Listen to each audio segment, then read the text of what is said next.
Alors, je vais même remonter encore plus loin en arrière, remonter depuis 2003. Elle est dans toutes les mémoires, la canicule de 2003. Qu'est-ce qu'on a retenu finalement de la canicule de 2003 ? Est-ce qu'on la vivait pas un peu comme une exception, un phénomène particulièrement C'était une exception. C'était une exception anormal. à l'époque, effectivement.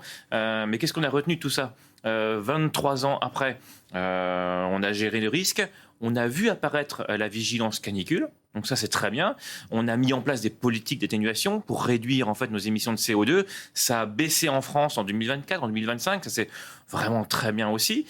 Mais sur le plan de l'adaptation, il n'y a rien qui a été fait. Il a fallu attendre 21 ans pour avoir en fait en 2024 le premier plan d'adaptation proposé par Christophe Béchu. On n'a rien fait. Donc la vraie question, c'est est-ce que la France est vraiment résiliente face aux chaleurs ?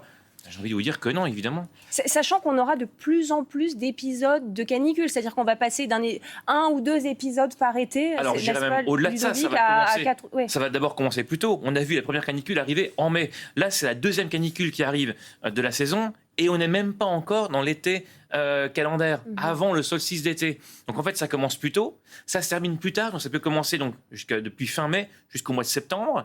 C'est répété. Et c'est plus intense. Mais ça, on le sait, ça fait 30 ans qu'on le répète. Ouais.